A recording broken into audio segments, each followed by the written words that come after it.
So how do you stay match fit then for playing golf? What do you... For me personally, or you personally?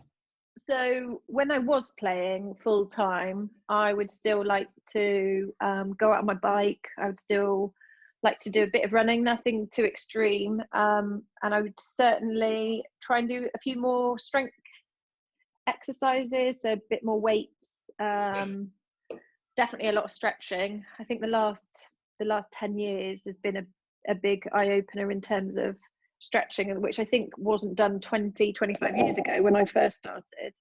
So I think I like a bit of CV work, but I couldn't stand on a treadmill for hours on end. No. So a bit of cycling, walking the dogs, and weights, I'd say. Okay, cool. Have you got a favourite exercise then that you like to do, or?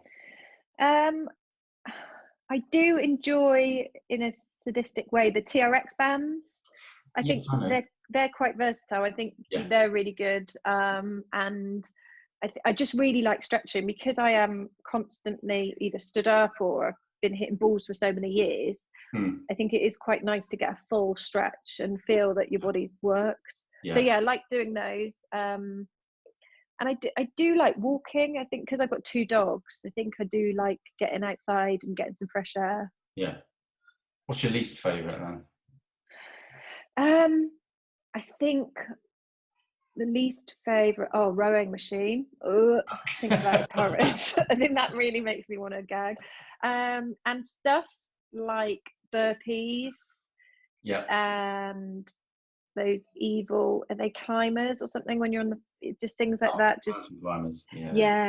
Things that cause loads of effort I really am not a fan of. I tend to normally find those kind of exercises are for young people. I'm kind of late 40s now, and it's like burpees and mountain climbing. It's like, God, no. I just don't think I need to do that anymore. No, I think there's better ways to exercise. I just think that they don't float my boat really. So I think that's probably why I don't do them as well. Because if I had some crazy enjoyment out of it, I would do them more often. Yeah. Okay. Cool. So what do you think are the most common physical issues that you see with golfers that you teach? In terms of technical, my biggie is posture. So from an address position, if your body is not set in a fairly correct way, rotation on the way back, rotation on the way down, hinging from your hips. So I think for me, posture is my massive picking point, that even like as from beginners, that's the first thing I would really get them to work on. So I think there's obviously so many people that sit in offices or cars nowadays that this rounded shoulders, which I seem to have today. It's when you think about it, isn't it? When you think about it, you're like, oh, hang on, I'm doing it. Whoa, hang on a minute. So let me just, I think, so posture is massive for me. And I think it just causes too many restrictions in movement, and then it causes a massive knock-on effect technically. Yeah. Have you got any exercises that you kind of recommend then? I think it is just in terms of setup. I'll work on drills like getting people to put the club on their head, through their shoulders, through their spine, and through their back, and just get them understanding where we want to try and feel the bend or the hinge. So I think sometimes it's people go on comfort, and this is more comfortable for people. So I think it's retraining the understanding of the technical as long as they physically can do it. And I think that's where people like yourselves will come involved, because if someone physically can't do it, can it be fixed, or is it we have to adjust our technical around that?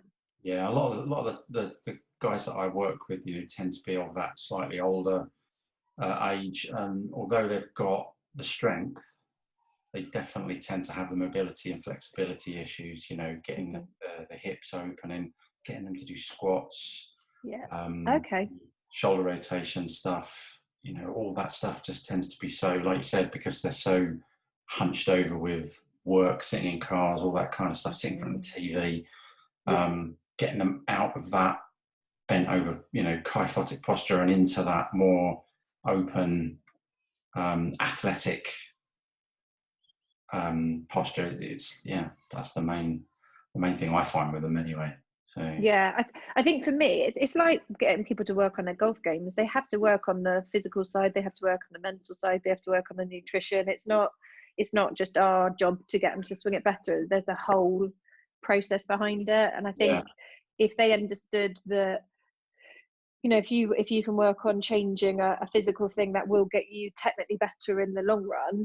But I think it is the buy-in of it all that people have got to realise they've got to do a bit of everything instead of yeah, just hitting balls, really. yeah. So based on that, then, do you think that how important do you think fitness is to overall golf performance? Then, I mean, it's Oh, massive. I yeah, think that, so when I started playing golf, so I got into the England setup 20, 20 something years ago. Um, it was starting to get big. They were all about sprinting. They were all about like that kind of movement, jumping and stuff. yeah, And I think now looking back, if there was more mobility and more flexible and more stretching and more strength work built around that, that would have been more beneficial in the long run, because I've got an injury now with my hip, and that's basically because I hit too many balls probably as a kid and didn't, yeah, whether it was warming up or cooling down or stretching properly, I didn't do any of that. So yeah, I think as a whole, having been and done it, it's a massive part, really big part of golf. yeah. I think there's a lot. It's a lot more focused on. The last question I was going to ask you, actually, do you think it's important for young golfers to do the fitness side of it as well? So it kind of ties in with that question of, from a young age, you look at a lot of the pros, the guys that are always in the money, your Rory McIlroys, Dustin Johnsons, they're not really the golfers that I grew up with as a kid. Yeah, yeah, They're not like your Sandy Lyles and your Nick Faldo. Monty's.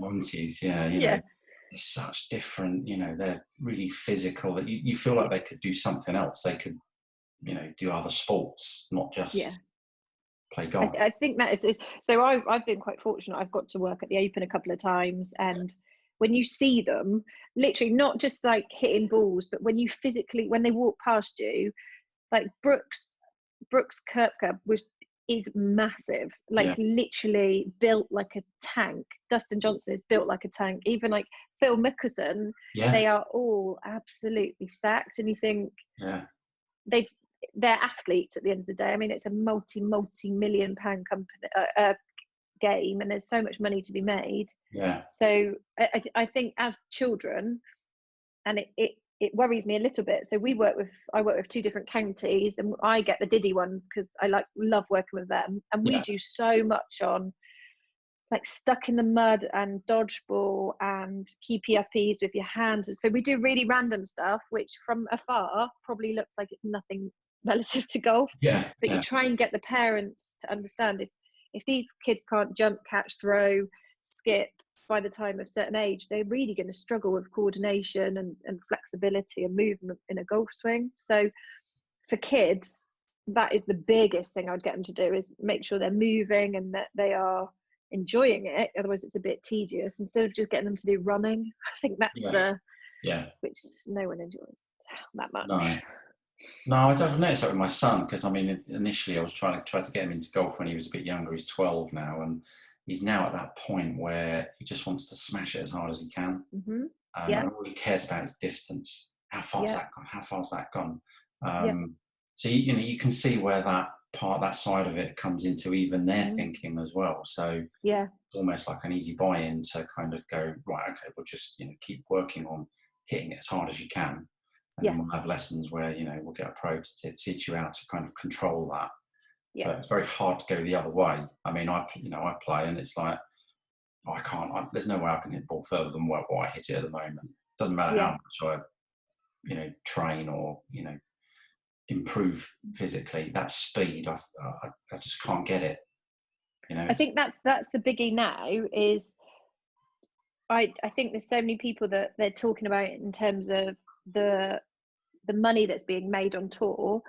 Pretty much, I think the top 20 or 25 players in the world, they all hit it over 300 yards in the men's game.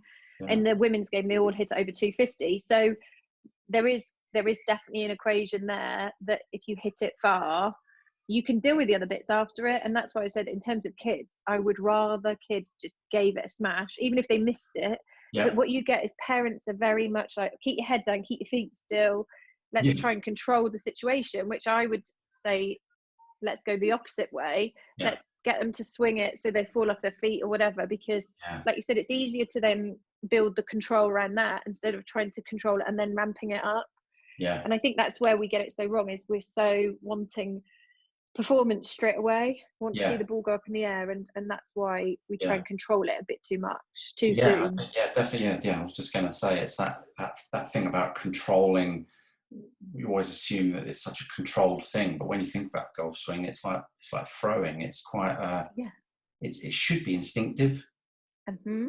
kind Yeah. of a dynamic, instinctive movement. Yeah. You watch the best players, and that's what you see. You know, that's okay. They're technically they're very good, but they have that. It's very natural in what they're doing. You know. Yeah. Um, Yeah. And I think that's the, like, when people come for lessons and friends, partners, husbands, wives, whatever, have tried to teach them a little bit, it is all very much right. Let's get tight, let's get controlled, let's get heads down. And I think it's almost like it's better to come with nothing, because you kind of, everyone's got something natural in them.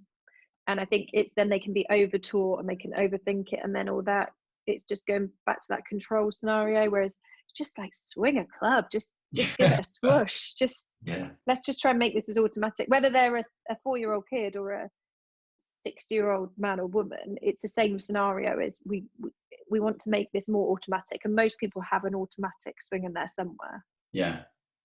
Definitely. Yeah. Mm, Fantastic. Well, excellent. Well, thanks for pleasure. that. That was No, good. Yeah. yeah, no, thank you. And just interesting to, so how did you get into doing this then? Well, I got it's kind of a longish, winded-ish story, but I've always loved golf. I've always played it since I was a kid, and I used to be a graphic designer before, so I spent a lot of time sitting at a desk, Mm, kind of, very much an office job, um, and just had a lot of back issues, back problems, and stuff. So, trying to fix that, improving my physical fitness, got a bit fed up with being inside all the time. So I stopped. Just basically just got to a point in my life where I was like, well, should I just try something completely different? And just tied in fitness with the golf, and it just seemed like a decent,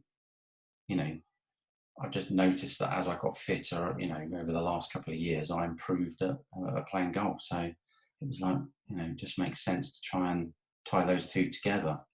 And yeah. of course, it's something I know as well. So Yeah. that makes it a little bit easier. But yeah, I think it's massive, and I think the more and more people more and more people are doing yoga and things like that, because they know it's helping. So yeah, any good information out there is really helpful for golfers in general. I think that's why Instagram's massive now, and I think it will just keep growing and growing, because you can show them one exercise that someone can go and do, and they can go and do it in their own time. They don't need to then get into a car to go somewhere. no, This online thing has just been quite wonderful for people, I think, yeah, just for yeah. timing. Oh, definitely, yeah. Especially for showing people stuff, because most of the stuff I try and show is body weight stuff only, Mm-hmm. and it's all really short time. It's not time consuming. You haven't got to go to a gym. You haven't got to spend an hour and Yeah. a half. Mm-hmm. Lifting weights and stuff. It's just literally something you think, oh, I'll go and do that for 10 minutes in the back garden. Yeah. And I think people can find that if they want to, they'll find that time.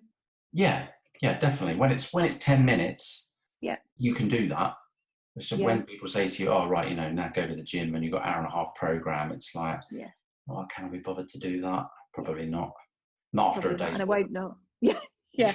No, that's so. If you were to say, so what is the, if I was to, let's say, have a group of people, and I said, right, we wanted to work on a couple of things physically, what would they need to go out and buy? Would they need to go out and buy anything, or can they do stuff from home?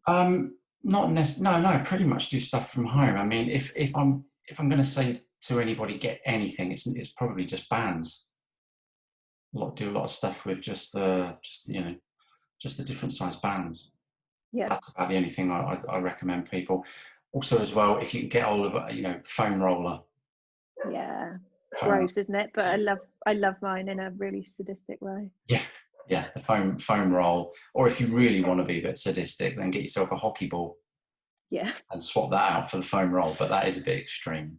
yeah. Yeah, But I think again, it all comes back down to it. If you know something will work over time, I think yeah, you'll try it. I used to try anything if it helped me hit the ball further or hit it better. I would yeah, have dressed like a chicken if that had helped. It didn't, but yeah. yeah. So that's really helpful, and I think just like little clip hits like that, I think are really helpful for people to just be motivated. Really. Yeah, yeah. I've been surprised how clubs are really kind of interested in it, especially the pros. Hmm. Really interested in the fitness side of stuff, and like the ones I've spoken to are like, yeah, yeah, yeah, definitely. Come along and talk to some of the members, and go Yeah. from there. So I think, yeah, Well, I think that'll be cool when this is all done. I think we need to have a catch up and yeah, no, that'd be in a fantastic. golf Yeah, yeah, let's context. That'd be definitely pop brilliant. over and have a chat. Yeah, Yeah, that'd be no, that's brilliant. cool. All right, Fab. fantastic, Excellent. Well, excellent. thank you, Spencer. I'm sorry Yeah, about the thanks. random, like not knowing what day it is. No, no, no, that's all right. Yeah. I've got. I'm not even sure if it's the weekend or not at the moment. They all feel the same. That's the It problem. is, Like isn't it? normally, it's It's like, like every day feels like a random Sunday. yeah, it, it does Oh, here we without go. golf, unfortunately. Yeah, and songs of praise. Yeah. Yeah, Brilliant, excellent, fab. lovely. But That's if you need fantastic. anything, just let me know. And Yes, yeah, we'll be in touch when this all is over and maybe do some stuff. That'd be cool. yeah, that'd be superb. Lovely. All Fab. right, thanks, All Anna. right. Well, enjoy the rest of your day, whatever day it Yes, is. oh, will do. And you take care. All Yeah. right. Take care. All right. Thank you. Stay safe. Bye. Bye.